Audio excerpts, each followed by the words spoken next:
ज्या प्रकारचे आकडे समोर आलेले आहेत हे आकडे महाराष्ट्रातल्या अनेकांसाठी खरं तर धक्कादायक असेल, पण सुप्त लाट होती की कसं याविषयी आपण चर्चा करतोय। ब्रेकमध्ये जाण्याआधी आपण काही ब्रेकिंग न्यूज बघितल्या, आता दोन महत्त्वाच्या बातम्या या क्षणाला आपल्याकडे आहेत। त्या ब्रेकिंग बातम्यातून आपण जाऊयात। अमरावती अचलपूरमधून बच्चू कडूंचा पराभव, भाजपचे प्रवीण तायडे यांचा दणदणीत विजय तिथे झाला। अचलपूर मतदारसंघात बच्चू कडू यांना जोरदार धक्का, अचलपूरमधून भाजपचे प्रवीण तायडे विजयी झालेले आहेत।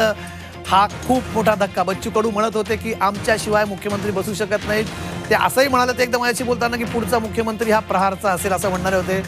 या गेल्या निवडणुकांमध्ये जे मुख्यमंत्री पदाचे उमेदवार होते, जे मुख्यमंत्री पदावरती दावे करत होते, ते एकतर पिछाडीवर तरी सुरू आहेत किंवा त्यांचा पराभव तरी झालाय। सगळ्यात मोठी बातमी, अमरावती अचलपूरमधून बच्चू कडूंचा पराभव झाला। ओमप्रकाश उर्फ बच्चू कडू यांचा पराभव ही मोठी बातमी या क्षणाला आपल्याकडे येत आहे।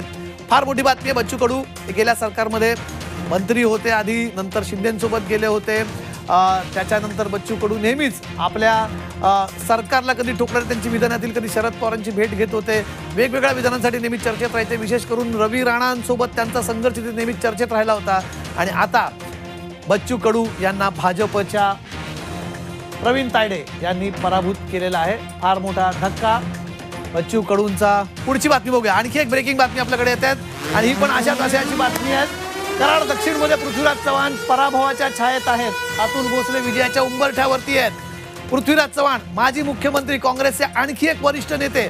आपण मगापासून अनेक लिस्ट बघितल्या, अनेक नेत्यांची नावं बघितली, काँग्रेसचे वरिष्ठ नेते जे पिछाडीवरती आहेत किंवा पराभवाच्या छायेत आहेत। त्यातलं सगळ्यात मोठं आणखी एक नाव माजी मुख्यमंत्री पृथ्वीराज बाबा चव्हाण हे पराभवाच्या छायेत आहेत। पृथ्वीराज चव्हाण मोठ्या फरकाने तिथे ट्रेलिंगवरती आहेत। अतुल भोसले तिथनं कदाचित विजय होऊ शकतात, पण अंतिम निकाल येईपर्यंत थांबूया। सध्या पृथ्वीराज चव्हाणांसाठी ही फार गुड न्यूज येताना दिसत नाहीये। आता जाऊया थेट न्यूज रूम मध्ये। माझा सहकारी श्रीकांत आपल्यासोबत आहे। श्रीकांत, कशा प्रकारचे अपडेट्स येत आहेत? अनेक शॉकिंग रिझल्ट, अनेक मोठे मोठे अपसेट समोर येताना दिसत आहेत। सर निश्चितच आपण पाहतोय की बच्चू कडू यांना अत्यंत मोठा धक्का या ठिकाणी बसलेला आहे। आणि सर्वात महत्त्वाचं म्हणजे काँग्रेसचे ज्येष्ठ नेते, राज्याचे माजी मुख्यमंत्री पृथ्वीराज चव्हाण हे देखील पराभवाच्या छायेत आहेत। त्यामुळे एकीकडे महायुतीचा आपण आकडेवारी वाढत असताना पाहतोय, मात्र त्याचवेळी महाविकास आघाडीमधले जे बडे नेते आहेत ज्यांची दिग्गजांची प्रतिष्ठा पणाला लागलेली होती, ते कुठेतरी पराभवाच्या छायेत आपल्याला पाहायला मिळतात। सर, अत्यंत एक महत्त्वाचं अपडेट जे आपल्यापर्यंत येते ते माढा विधानसभेसंदर्भात।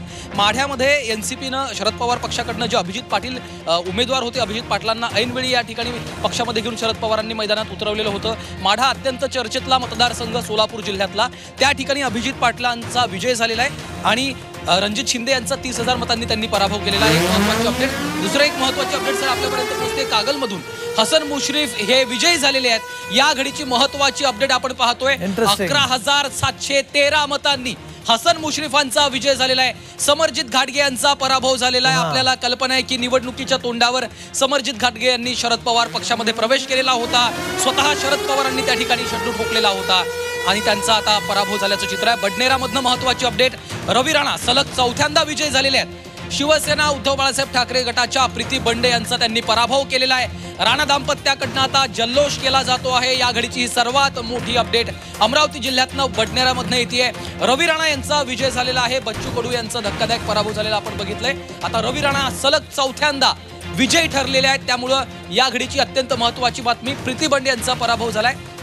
राणा दाम्पत्याचा जल्लोष या ठिकाणी आता आपल्याला सुरू झालेला पाहायला मिळतोय आणि त्यामुळे आता एक करून एक आपण पाहतो की अशा पद्धतीचे अपडेट आपल्यापर्यंत पोहोचत आहेत। बडनेरामधनं रवी राणा हे सलग चौथ्यांदा विजयी झालेले आहेत। सर, इंटरेस्टिंग, सगळ्या अपडेट्स खूप महत्त्वाच्या आहेत आणि आपण म्हणतो की बिग अपसेट्स आपल्याला बघायला मिळतात। तर आपल्यासोबत स्टुडिओमध्ये पॅनलिस्ट आता नव्याने आपल्यासोबत पुन्हा जोडले जातात। हेमंत देसाई सर, खूप मोठ्या मोठ्या नेत्यांना यावेळेस पराभवाचे झटके किंवा ते पराभवाच्या छायेत बघायला मिळतात। मोठी मोठी नाव आहेत, म्हणजे आता आपण जे बघितलं विजय कागलमधनं विजय झालेत, हसन मुश्रीफ चौथ्यांदा तिथे जिंकतात। समरजित घाटगेंचं सुरुवातीच्या काळात अनेकांनी आपले दाव लावला त्यांच्यावरती की समरजित घाटगे जिंकणार, म्हणजे पवारांकडे ज्या प्रकारचं इन्कमिंग चालतं त्यातलं सगळ्यात मोठं नाव त्यांचं होतं खरं तर, आणि ते जिंकतील, गेल्यास अपक्ष लढले होते, पण ते खरंच फडणवीसांच्या खूप क्लोज होते एकेकाळी, पण त्यांनी असा शेवटच्या क्षणी पक्ष बदल करणं, तिकडे जाणं, ताकद लावली होती, पण काय यश आलं नाही। कागलची सीट मुळात हसन मुश्रीफांसाठी सोडलेली असल्यामुळे समरजित घाटगेंकडे पक्षांतर करण्याशिवाय काही पर्याय नव्हता। म्हणजे ती जागा जर भाजपची असते तर अर्थातच समरजित घाटगे तिकडे उमेदवार राहिले असते। मागच्या वेळेला त्यांच्यावर खंड अन्याय झाला,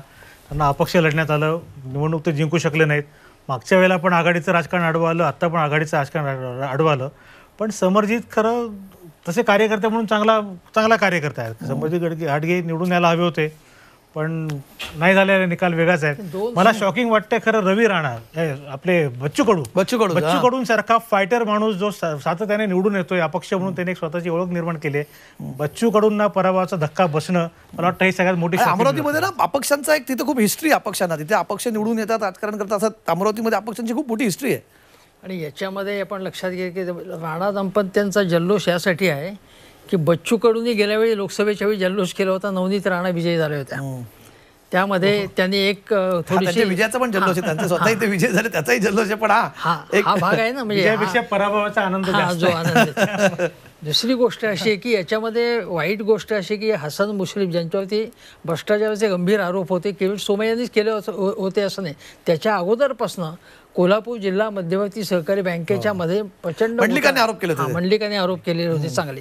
आणि अशा वेळी त्यांच्यासारखा माणूस विजयी होणं आणि बोलत राहा. ही दृश्य प्रेक्षकांना सांगतो, एकनाथ शिंदे यांच्या जल्लोषाची दृश्य आपल्या समोर येतात. एकाच स्क्रीनवर तुम्ही दृश्य बघू शकता, ती ही दृश्य सुरू आहेत. आणि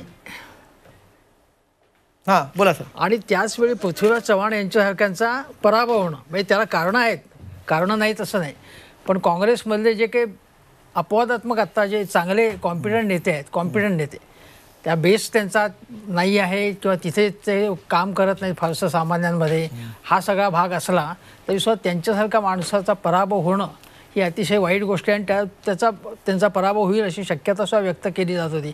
तिथं काँग्रेसनी काम का नाही केलं जास्त, किंवा शरद पवारांनी पृथ्वीराज चव्हाण यांचं गेल्या काही दिवसात 2 वर्षामध्ये समीकरण चांगलं जोडलं होतं, तरी का व्हावा पराभव, बऱ्यापैकी पॅचअप त्यांनी केलं, संशोधनाचा विषय आहे. पण त्यांचा पराभव होणं ही खरीच अतिशय वाईट गोष्ट आहे. अजून नाही, आपण थांबूया, अधिकृत त्यांचा निकाल तिथं, पण आता ते निर्णायक आघाडी घेतली असं कळतंय. पण बघूया काय.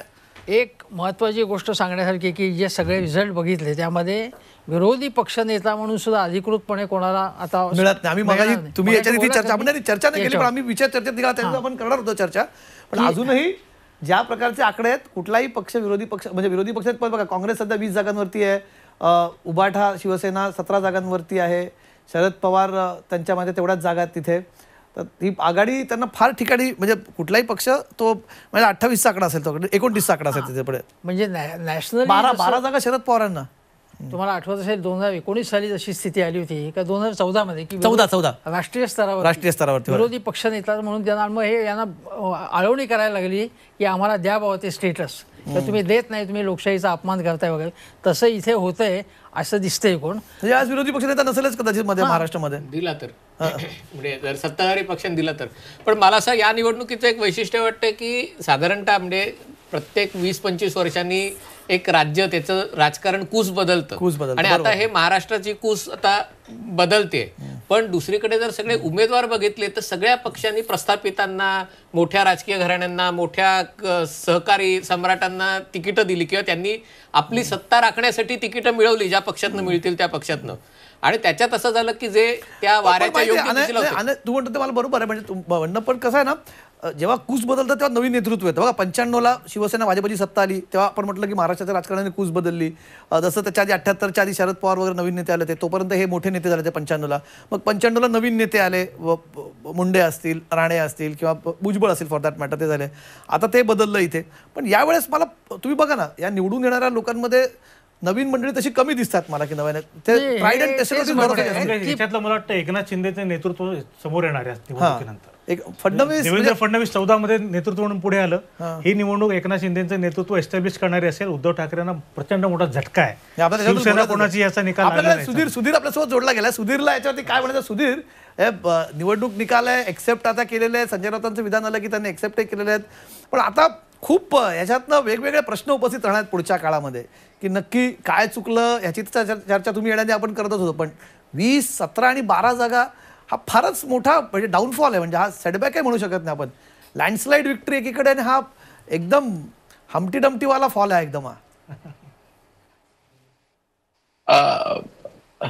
कमलेश बरोबर आहे. म्हणजे मला असं वाटतं की राज ठाकरेंनी 2019च्या निवडणुकीनंतर एक ट्विट केलं होतं की अनाकलनीय तसाच हा रिझल्ट मला असं वाटतं की विधानसभेच्या महाराष्ट्राचा हा अनाकलनीय आहे आपल्या सर्वांसाठी. म्हणजे मला वाटतं भारतीय जनता पार्टी किंवा महायुती किंवा अजित पवार गट किंवा शिंदे गट यांना सुद्धा असं एवढे नंबर्स एक्सपेक्टेड नसतील. ऑपोजिशनचा शॉक सोडूनच द्या, पण ते सुद्धा एक वेगळ्या शॉक मध्ये, एक प्लेझंट असेल किंवा एक चांगल्या पद्धतीने एक शॉक मध्ये ते सुद्धा असतील की आपण म्हणजे युफोरिया सुद्धा बोलू या शकतो त्याला, पेपरमध्ये सुधीर. युफोरिया सुद्धा असू शकतो नंबर. हा, म्हणजे जो विद्यार्थी 50-60 मार्काची अपेक्षा करत होता तो विद्यार्थी डायरेक्ट मेरिटमध्ये पहिला नंबर आला, अशा पद्धतीने हे निकाल आहेत.